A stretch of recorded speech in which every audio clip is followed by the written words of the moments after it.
am I doing with my life? Welcome to this podcast. We got a Lambrusco. We got a Buchanan. Together. A Lambrusco canyon. Canyon. All right. The little canyon that could. How you doing, man? Good. Good. It's raining. It is raining out. I know this is kind of like a weather phenomenon here in Southern California. You know? About 7 days a year we rain. Yeah, I'll take it. I'll take it, man. I'll take it. See, this is the time of the year where I'm from, where this is all wet, heavy snow that I'm forced to shovel, and yeah, it's no good. I do not dig it. But you know what? Today, in honor of it raining, we're gonna listen to California by Mr. Bungle. Okay. And we're gonna talk about some things, like the time I got called a honkey, which I thought, honestly, was one of the funniest things I've ever been involved with. At the bus stop? Oh, this is another time. So I was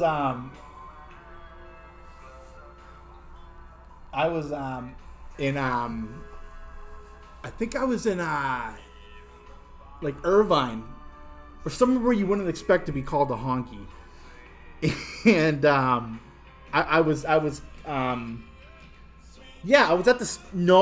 the district in Tustin. That's where I was, and I was shopping for something. I don't remember what it was. I needed something, and I was coming out of the store, and I accidentally kind of bumped into a guy, and he was with his wife. They were a black couple, and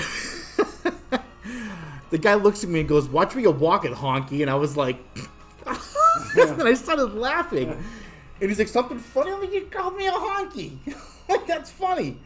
And the guy's like, "Why?" I'm like, "Well, you think of all the racial epithets for white people. That's probably the funnier one." Yeah. And he was like, "Oh, as opposed to the racial epithets of black people?" I'm like, "Yeah." Yeah. You know? I'm like, dude, come on. I'm a white guy in my 30s in Irvine. Like, there's nothing you can really say to make me feel bad. And he was like, "I was watching you walk," and I'm like, "All right, I'm sorry." And he's like, "All right," and that was it. It's so funny how when white people have something racist, well, normal white people, I'm talking, like people who aren't racist, when they have something like that said to them, it's just funny, you know. On the flip side of it, if I bumped into him and I was like, "Oh, watch where you're walking," N-word, that's a problem. Yeah, I would never do that, but that's a problem. But isn't it so funny, how when the script is flipped, it's just like, okay. Yeah. It's not offensive. There's not one thing you can say about like a white racial slur that isn't funny. Cracker, honky, what else is there? Colonizer. That might be the best. That might be better than honky. But yeah, actually, if you would have said that, I probably would have just saluted him. You got it, Captain. Colonizer. I think it's like with gay people. They call me I think the funniest thing I was ever called by, the funniest phrase that was ever said to me by a gay person was what'd they say? "Oh, that's your opinion, breeder." And I'm like, breeder. Wow, that's good. But I'm like, if you're a gay couple and you've adopted a child, you needed a breeder to do that. Regardless if you adopted it. They needed a breeder to bring them into this world. Right, but the funny thing about that is it's another thing. It's funny. Yep. You know, for a straight white guy in Orange County, there's not a lot you can say where I'm going to be like, "That was offensive. That bothered me." Yeah. Even a Peckerwood. That's funny. Yeah. Yeah, what's even funnier is those white guys that own that word go to jail for... Yeah, see, it's funny you say that. Because what is Peckerwood out here? What is that? In California, what's a Peckerwood?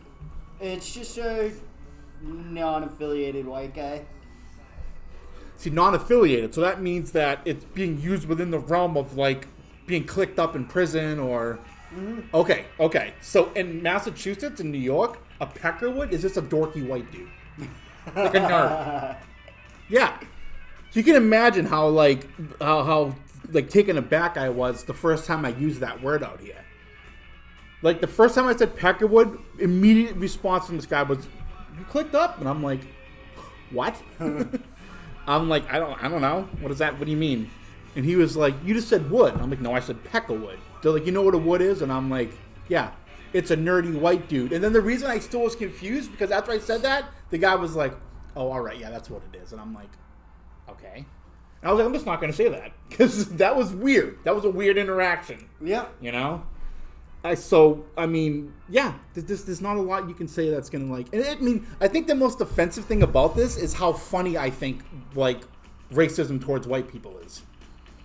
How's that offensive? Just, because it can be misconstrued as, like, a sense of entitlement, or, you know how this day and age, in this cancel culture... It's all the disarming. Bullshit going on. It's disarming to, like, any situation to not take offense to something like that. No. Yeah, you're not gonna start a race war. No, I'm not. I don't care. I don't care what race you are.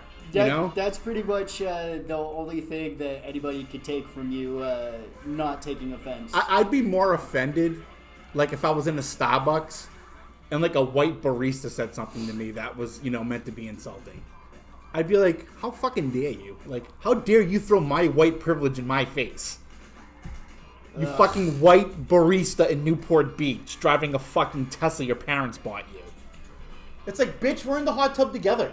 Like, what's my white entitlement, Do I feel entitled? No. Do I feel like I have it better than certain people because I'm white?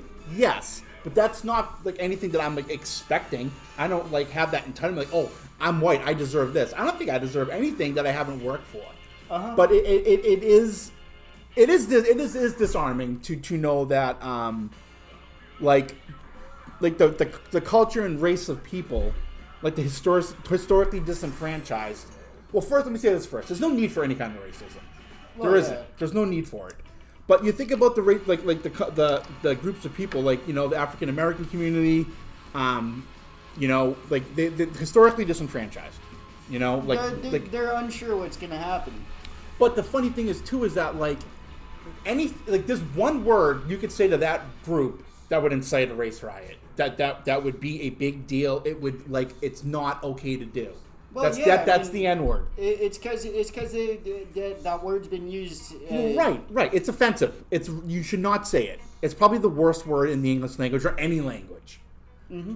And all they have to fire back at us is honky. It's kind of funny to me. And probably in their culture it's a little bit more offensive. Right, like, but that doesn't matter to us. That's my whole point. And that's really, really good thing, because if that was offending a group of white people, there is a group of white people that would take offense to that and make a big deal out of it. Oh, they shoot themselves in the foot. No, but you know who I'm talking about. Yeah, they don't. So they don't really. So let's say this is America. All right, here's my neck of the woods. Then you go down. That's right about where honkies. People start to use that to, like, get upset about nothing. Right around Virginia. Oh. Then you get down. It's just like that. That's enough fuel to a fire to them to make a big deal out of it. What'd you call me, nigger? Like, that's what happens when you use that word down there. They look for any reason to be racist back and to have a problem and to start something, to create something that's not there. They do. I've been down there. Well, it's Florida. That's just fear and, like, it's insecurity and a reason to hate. Exactly. And that's just like, not okay. That says more about them. Right. Oh, yeah, it's all about them. That says that makes me more worried about their, like. That's the reason. Bad for him, That's the reason that we're still talking about this today. Are those people? And I say those people. Yes, I'm talking about ignorant white people. Like when I bumped into that guy walking out of, like, a fucking Nordstrom's. He knew I wasn't gonna get mad when he said honky. I'm pretty sure in his mind he was just like, eh. Maybe he knew it was gonna be funny, but that's not the class of people, like the demographic, that's gonna get upset about honky and start a fucking riot. You know? You get a white guy walking with a blonde girlfriend walking out of a Nordstrom's holding a bag. It's not going to get offended by honky. You know? Like, that guy actually made my day. Because when it was over, we were like, all right, sorry, have a good day. It was a normal interaction after that. You know? He saw me start laughing, and even his wife was kind of like... Yeah, but once like that type of tension is disarmed, because there wasn't even any tension. Well, okay, so but I see what you're saying though. Go ahead. So like a lot of the disenfranchised, they were raised in a world where they're like, it's scary. It seems like it'd be scary to be raised, and like that alone will create some tension within them, and like the fact that more often than not that tension could just be like cut without any like violence or... Now let's have that situation 20 miles north. Not walking out of a Nordstrom in Los Irvine or Angeles? Tustin or somewhere like North Long Beach, an area that is demographically has a larger African American or even like less like white isn't the predominant demographic. You know, even more of a reason not to take offense to that. But the thing is, like, am I still that same guy that this dude knows is not going to get upset about it because I'm walking out of an up, you know... I think a white guy in North Long Beach... I was a white guy in North Long Beach. Getting called the honky would be like a term of endearment to him. Still, but you know what I'm saying? Like, okay, all right. Yeah, you're right. Because actually, Long Beach, yeah, that still would be funny. Los Angeles is a little bit more like... it can be a little bit more violent. Yeah, so the most violent and fucking volatile person in Los Angeles County are those fucking white people wearing badges. Those are the people that are going to start shit. Yeah, exactly. Yeah. LBPD, man, they're all right. Dude, yeah, LBPD is fucking great, dude. Yeah, they're fucking great. They put up with my bullshit. They're the reason why I'm still alive today, I think. And there's another reason like that. Like people, I think. Okay, yeah, I'm not saying that any police brutality is justified. I'm not. I every time I hear about a white cop, and like, okay, I'll go back to the Ferguson case. You know, with that Chevron guy, whatever the fuck his name is, killed George Floyd with his fucking knee to his neck. Like, shit like that. Like, I can't ever think of a situation where that was necessary. So I'm not saying that, like, but, like, a lot of cops that aren't like that have to carry that burden. You know? Like, because of cops like that, cops that are actually good cops and doing law enforcement the right way kind of have that stigma attached to them. Well, that's why generalization is a problem. It's generalization and labeling. Problem. Yeah, the labeling theory is a huge problem. It is. Because that also is not okay. It's not okay to label everybody from one group of people just because, you know, there's a percentage of those cops that are, you know, kind of nasty. Very nasty. Very nasty. Yeah. Just because there's those guys doesn't mean, you know, that's the majority of them. You murder an unarmed person. That means you already got some type of mental health. Oh yeah, dude, like you kid. There's no argument in court, in life, in a philosophical sense that's going to convince me that cop wasn't racist. Nothing. Like, okay, here's a funnier example. You know, we're going to keep it light. This is a comedy podcast. If I was a white cop and I pulled over a black guy and he rolled out his window and I was like, license and registration, he goes, yeah, one sec, honky. Like, that's fucking funny. Because I'm not racist. But if you're a cop that is, what'd you call me? You also gotta know that especially like cops in areas that are very active, they're seeing a lot every single day.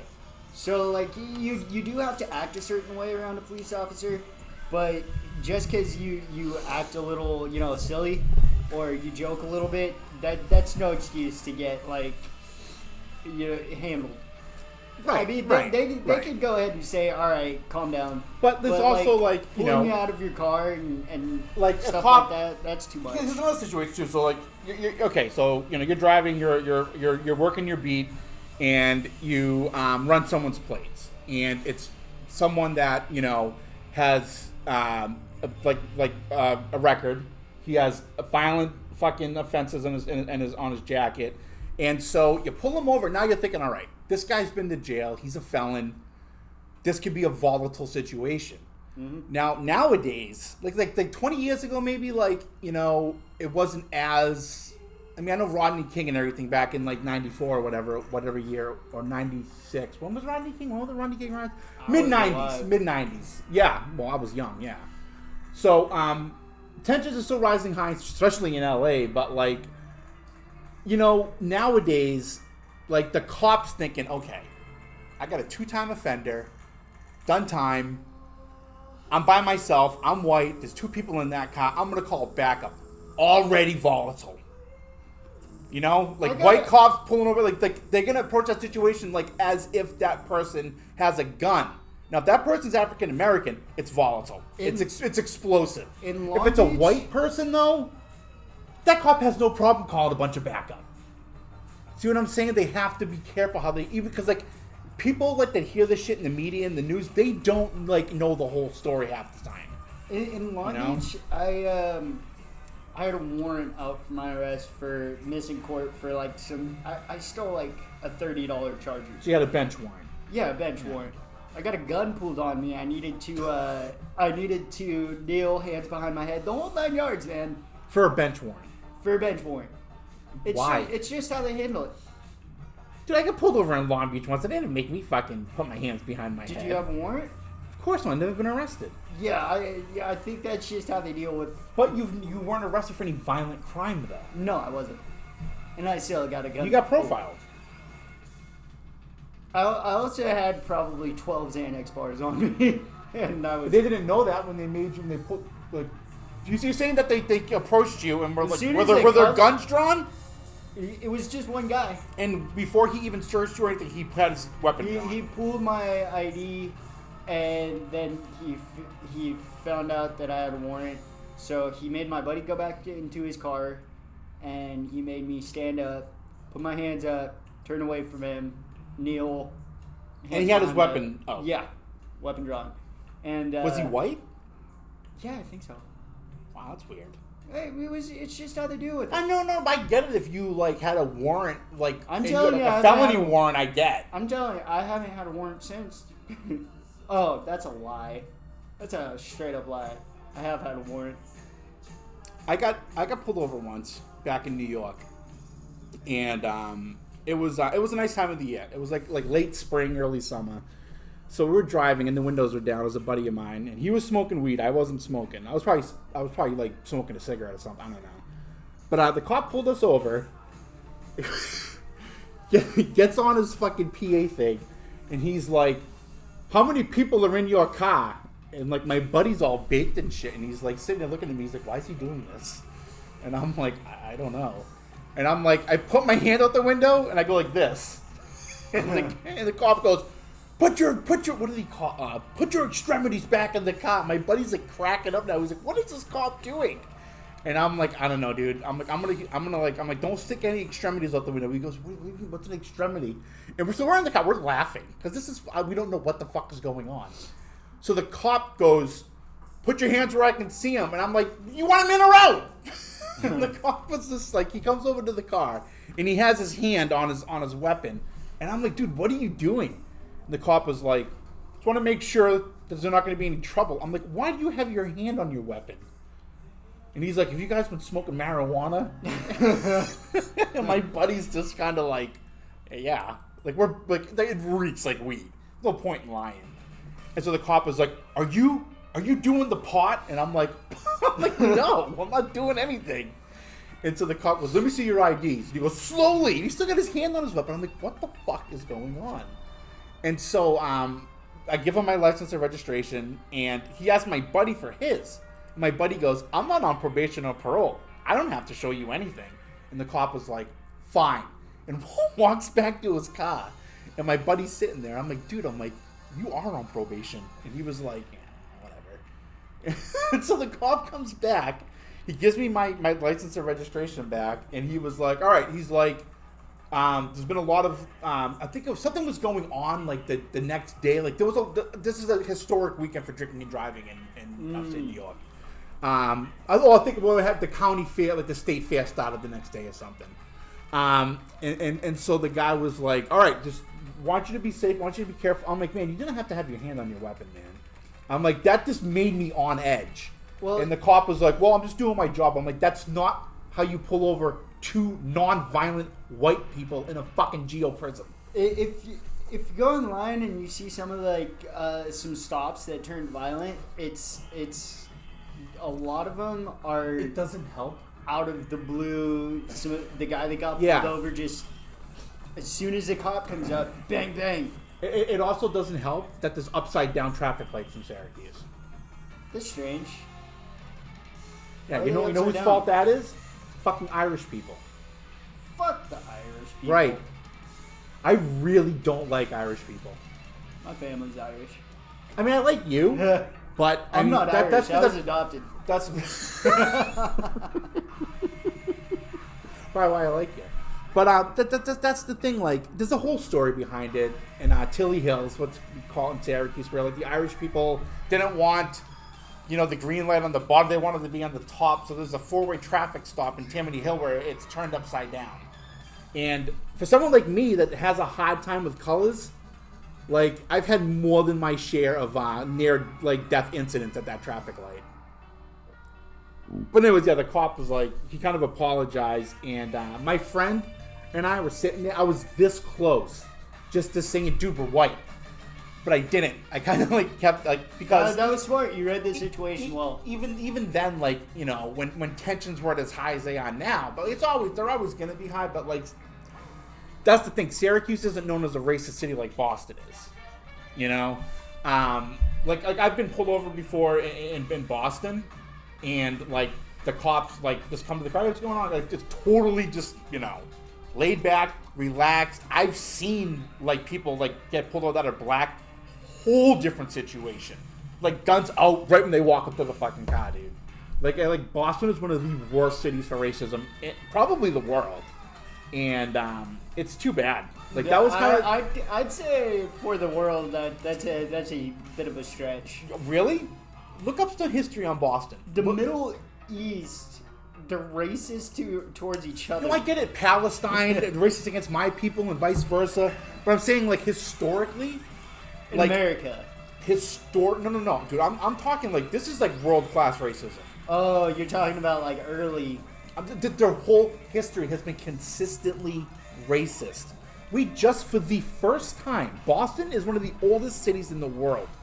Like, right when fucking we got colonized, Boston was one of the original 13 colonies, one of the first cities with the Puritans, everything. Boston has a very specific early history in America. One of the first founding cities. We just, for the first time, the mayor of Boston is not a white man. Nice. The first time. And guess what? It's an Asian American woman, and she's been in office less than a month, and already had fucking death threats, racist death threats. People picketing outside the office. Like with signs that say, fucking go back to China. And she's not even Chinese. That's fucked up. World-class racism. Top 5 most racist places in the world. Oh, that's their problem, man. Their existence is probably miserable. Being like that level of racist. And the thing is, it's like it's like a lot of the population there isn't racist, but the population that is so fucking racist that it's prevalent. Like it's common. Like it's commonplace in like Irish pubs in Boston where the N-word is just thrown around with fucking valor. No, that's normal. It's like part of their vernacular. Irish. Yeah, there's not a lot of other bars in fucking Boston. There's Irish fucking pubs or a bunch of ignorant Irish fucking idiots in. What's flabbergasting about that? Because the Irish had to go through their own shit when they got here. Exactly. So why would they be racist? Because they're fucking ignorant. Because they're fucking so pissed off about that. Still? Like, they had it worse than black people, yeah. Dude, every new immigrant population that comes to America has to go through their own, xenophobia. It's just, it's not right, but it's the way that America has Are been. you arguing or I'm not sure but I'm not arguing. No, I'm I'm saying flabbergasted. yeah. Okay. Well, I'm just saying, dude. Like, these are Irish people that were born here. I'm not talking like people that came over from Ireland. It's probably their descendants and ancestors and shit. Like, it's the next generation. Ancestors, like their great grandmother at the most was a first generation immigrant. If not, like my adopted parents, they're first generation immigrants from Ireland. Alcoholics? My dad is, yeah. Well, I can't label him as an alcoholic, I've learned. But he drinks a lot. He's a fucking alcoholic. He's Irish. A continental breakfast is what, a 12-pack of the potato? Their potato chips are great. I'm telling you, the potato chips in Europe are, well, at least I've had the chips in England yeah. and Ireland, yeah. they're yeah. fantastic.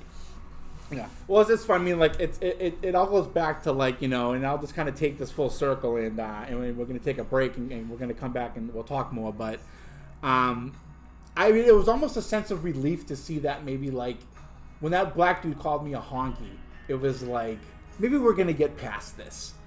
You know, maybe, like, we're starting to, like, you know, just, like, you know, it was, maybe it's just me because I thought it was, because I'm a person that, like, loves a good joke or a good comedic situation.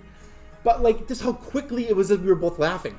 You know? It kind of gave me, like, a sense of, like, maybe, like, we're going to be all right. The West Coast, a lot of the West Coast is kind of, you know, it's a great place to see the steps that we have taken.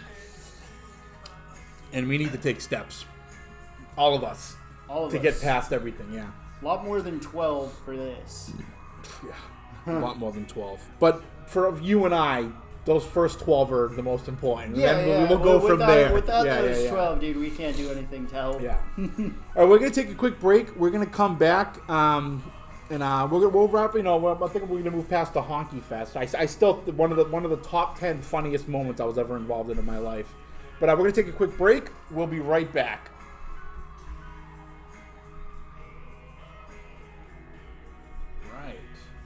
I like how the video, like, I